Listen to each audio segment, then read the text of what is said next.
अस्सलामुअलैकुम वरहमतुल्लाहि वबरकातुहू। मैं हूं आपका भाई मोहम्मद अजहर पठान और आज मैं आपको एक ऐसी शख्सियत से रूबरू कराऊंगा जिनका नाम है मिर्ज़ा दानिश आलम।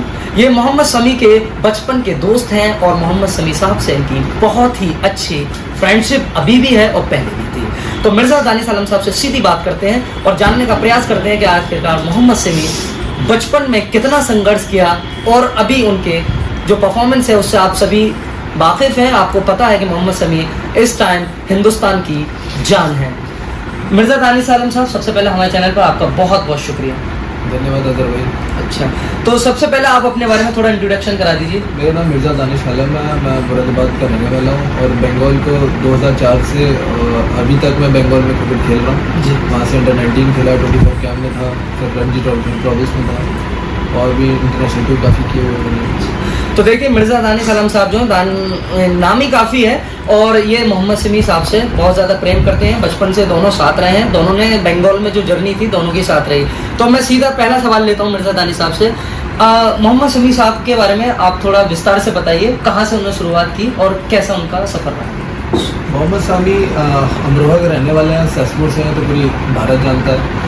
और उन्होंने वहाँ से पहले जैसे नॉर्मली क्रिकेट खेलते हैं कॉस्को क्रिकेट से स्टार्ट किया और जब तक वो मतलब कि जब मैंने उनसे मिला था तब तक मैं उनका नाम सुन चुका था कि बहुत तेज़ डालते हैं, बहुत तेज़ डालते हैं। तो फर्स्ट टाइम मैं उनको सोनकपुर स्टेडियम में मुलाकात हुई मेरी उनसे। तो जब फर्स्ट टाइम मैंने उन्हें नेट पे बैटिंग किया जी, तो लाजवाब पेस से बॉल डाल रहे थे। तो मैं अपने कोच के पास जब गया, बदर भाई के पास, उन्होंने जाके सर को बोला, मैंने कहा सर तो काफ़ी तेज़ बॉल खेल रहा है। तो सर ने भी बड़ी तारीफ़ की और जो एक प्रतिभा होती है वो स्टार्टिंग में समझ में आ जाती है। तो उस टाइम पे शहर के अंदर और आज भी मुझे लगता है सामने जैसा तेज़ तो कोई फेंकता ही नहीं है। और अब नए आए मुहसिन खान हैं जो स्पेस पे बॉल डाल रहे हैं। तो देखिए, इन्होंने जो एक एक बात थी वो शमी भाई के बारे में बिल्कुल क्लैरिटी के साथ पहले सवाल में ही जवाब दे दिया है दानिश भाई ने। दूसरा सवाल लेता हूं मैं दानिश भाई से और जानने का प्रयास करता हूं कि आखिरकार मोहम्मद शमी जब मुरादाबाद आए तो उनका जो संघर्ष था वो किस प्रकार का था और कैसे लोगों ने उन्हें मतलब सपोर्ट किया मुरादाबाद में। मुरादाबाद में देखिए, जो सैसपुर है एक जगह है अमरोहा के पास में, वो एक कस्बा है। तो और एक छोटे, वैसे भी मुरादाबाद में अब आके बहुत बड़ी क्रिकेट हो रही है, लेकिन उससे पहले उस टाइम पे क्रिकेट बहुत ना के बराबर ही थी। तो उस समय में एक गांव से लड़का आना और फिर वो आज इंडिया का लेजेंड बॉलर में गिना जा रहा है, तो एक बहुत बड़ी बात है।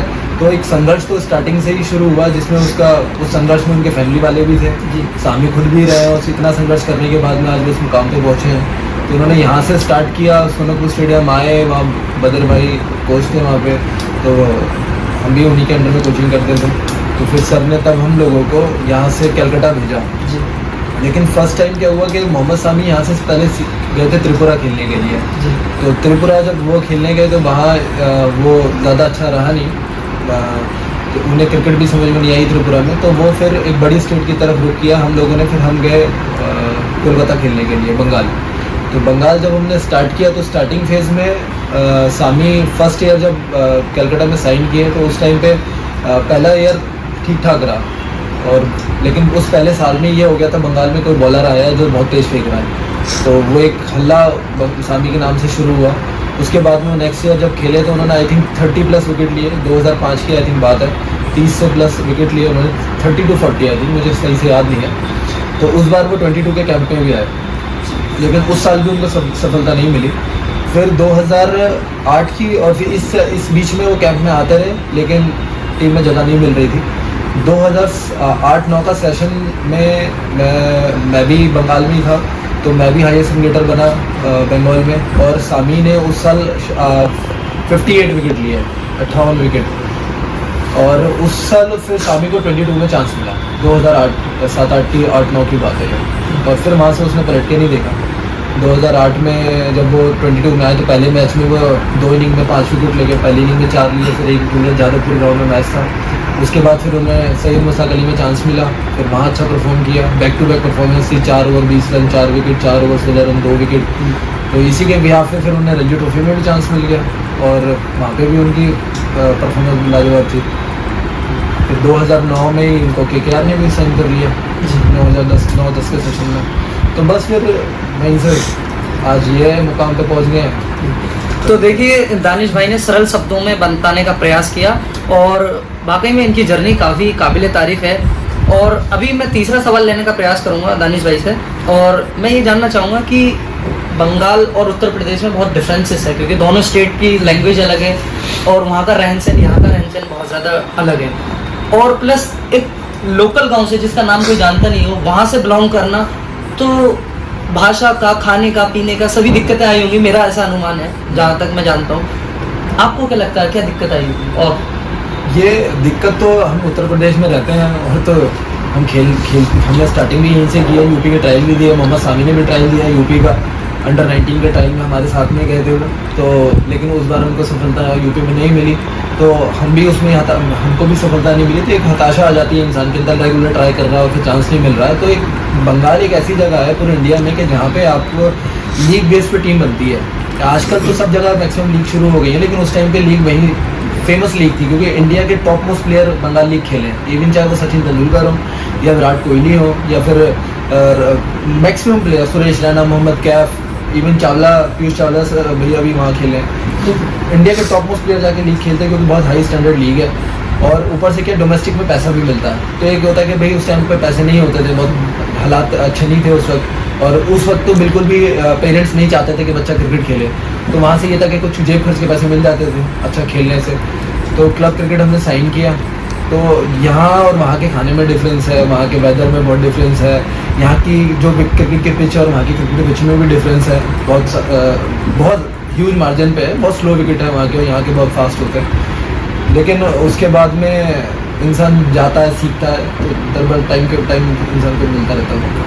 मैं एक सवाल और लेना चाहूँगा मिर्ज़ा दानिश आलम साहब से, और मैं जानने का प्रयास करूँगा कि समी जो हैं, आपने देखा होगा कि उनकी खासियत है डेथ ओवर में बहुत अच्छे विकेट्स निकालते हैं, और शुरू में भी बहुत लाजवाब बॉलिंग करते हैं, और जो उनके विकेट टेकिंग एवरेज है वो बढ़ता ही जा रहा है, यानी कि कभी 4, 5, 6 विकेट आप देखते होंगे। वर्ल्ड कप जैसे मतलब मंच पर आप इतना अच्छा परफॉर्मेंस करते हो, और जब सब लोग आपको उस नज़रिए से देखते हैं कि भाई अब उम्र का लिहाजा है, तब आप ऐसा परफॉर्मेंस करते हो भारतीय क्रिकेट टीम के लिए।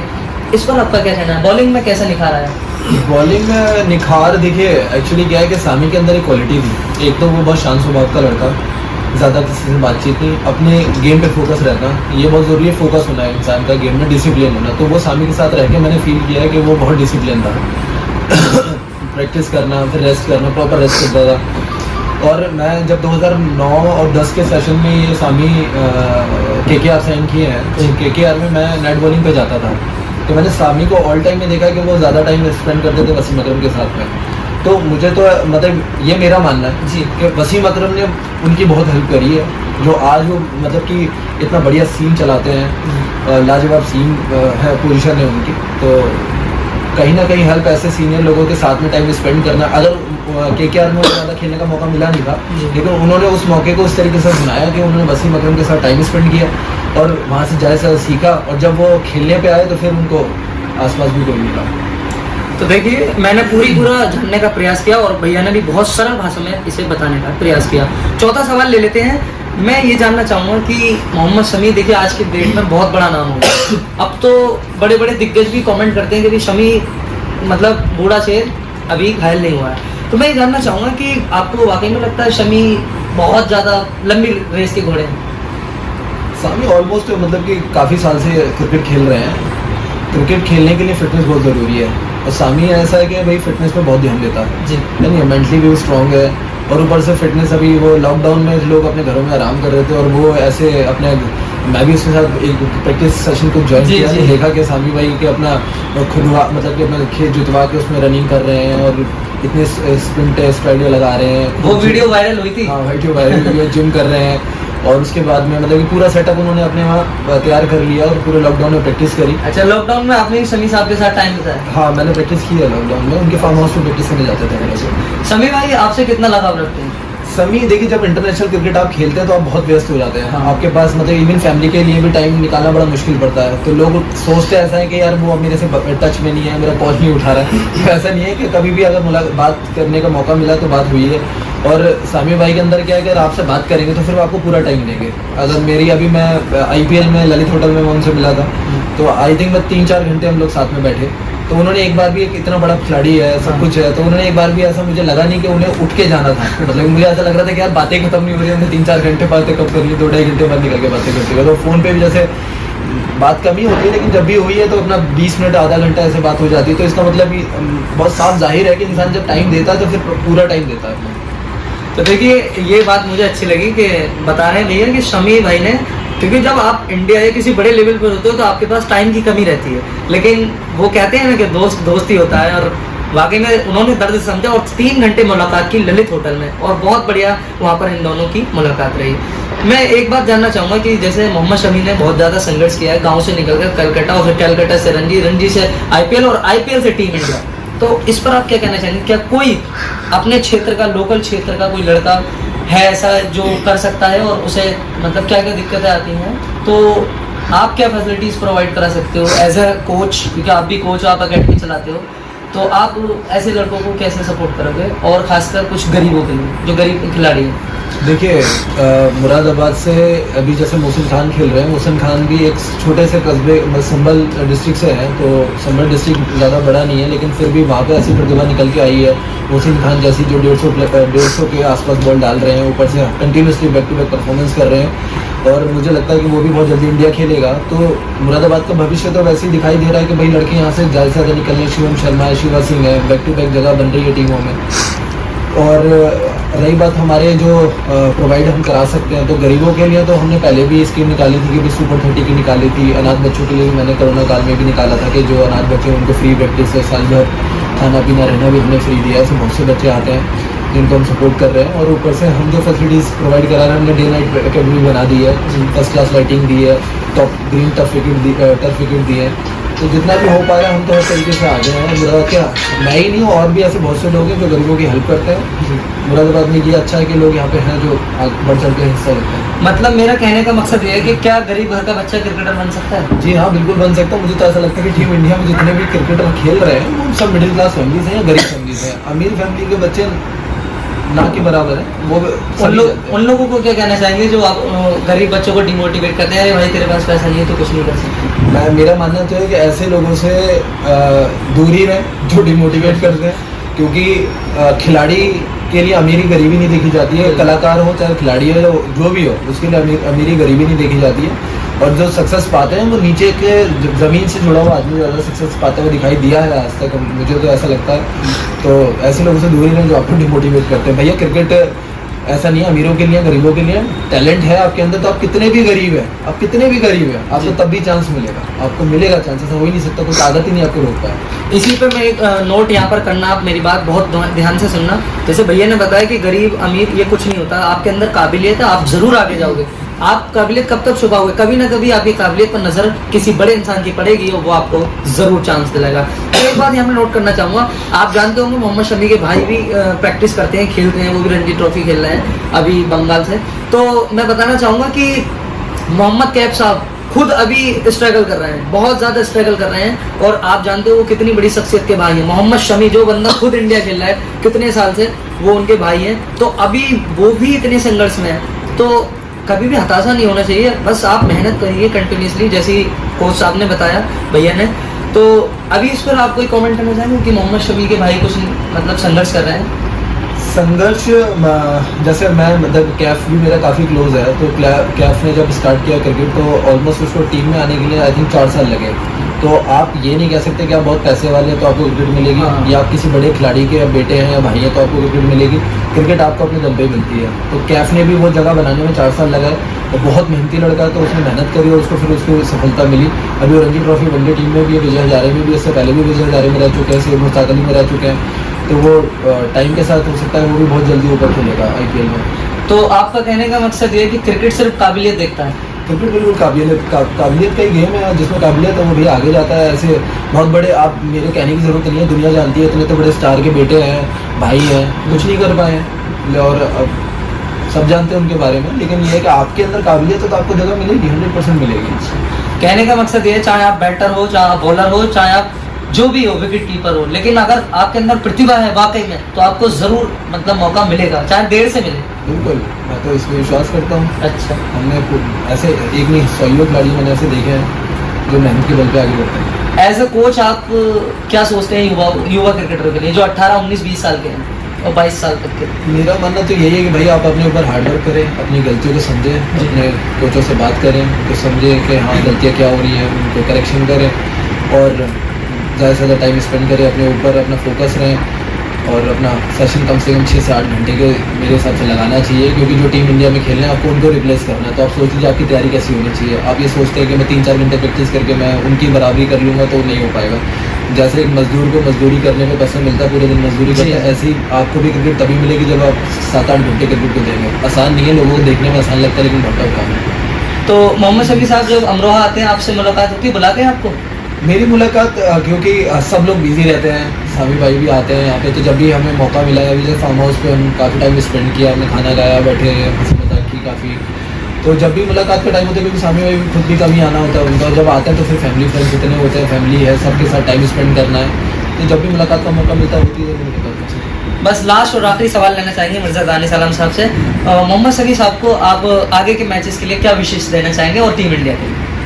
टीम इंडिया के लिए तो बेस्ट विशेष है और मुझे तो 100% लगता है कि टीम इंडिया ही टूर्नामेंट इस बार जीतने वाली है, यानी कि वर्ल्ड कप अपने ही होने वाला है। वर्ल्ड कप 100% हमारे ही है। और शमी भाई के लिए तो ये है कि भाई जो आप कर रहे हैं, आपने जो किया है टीम इंडिया के लिए, तो वो लाजवाब है और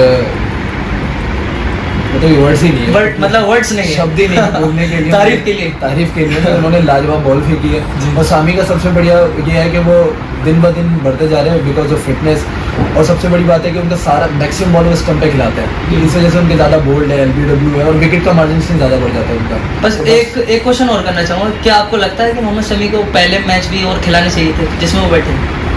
देखिए हम तो सामी भाई के दोस्त हैं, हाँ। तो हमें तो ये था कि भाई पहले मैच ही खेलेंगे, और ऐसा नहीं है कि देखिए टीम मैनेजमेंट का ऊपर होता है, मैनेजमेंट क्या सोचती है, मैनेजमेंट भी ऐसा नहीं है कि टीम के हित में ही सोचती है ऑलवेज।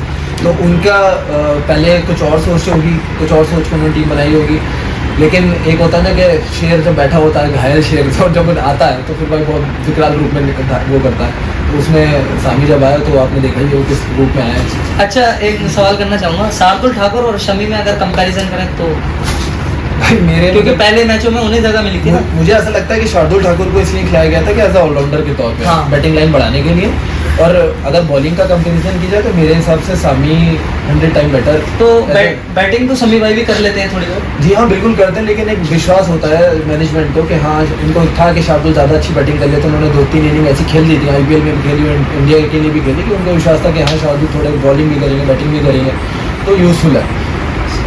तो देखिए, ये थे हमारे साथ मिर्ज़ा दानिश आलम साहब, जो कि मोहम्मद शमी के बचपन के दोस्त हैं। एक एक बात हमने बहुत ज़्यादा क्लैरिटी के साथ आपको बताई, उनका संघर्ष, उनकी जीवनी, और हम उम्मीद करते हैं ये इंटरव्यू आपको बहुत ज़्यादा प्रभावित करेगा। मिर्ज़ा दानिश आलम साहब की बातें आपको बहुत ज़्यादा प्रभावित करेंगी। और हाँ, मैं एक बात नोट करना चाहूँगा कि गरीब का बच्चा कभी भी अपने आप को कमज़ोर ना समझे। अगर आप वाकई में गरीब हो, लेकिन हाँ एक शर्त है कि आपके अंदर काबिलियत होनी चाहिए, तो ये लोग भी आपको ज़रूर सपोर्ट करेंगे, क्योंकि ये भी टैलेंट को सपोर्ट करते हैं। ये लोग बैठे हैं, आप आइए, आप अपना दिखाइए टैलेंट, और यकीनन ऐसे लोग हैं आपको सपोर्ट करने वाले। तो मिर्ज़ा दानिश आलम साहब, आपका बहुत बहुत शुक्रिया, आपने हमें टाइम दिया और आपने अपनी बात रखी शमी भाई के बारे में। और कुछ कहना चाहेंगे, गोल्डन वर्ड लास्ट का कुछ? बस सामी को बेस्ट विशेष देना चाहूँगा कि वो वापस आए तो वर्ल्ड कप ट्रॉफी के साथ में और बेस्ट बॉलर बन के आए। अच्छा, हमारे व्यूवर्स जो देख रहे हैं आपको सुनेंगे, उनके लिए कुछ बोलना चाहें तो? ये अजहर भाई है, इनका चैनल ज़्यादा सबसे सब्सक्राइब करें जी, और इनको भी बहुत बड़ी विशेष दें।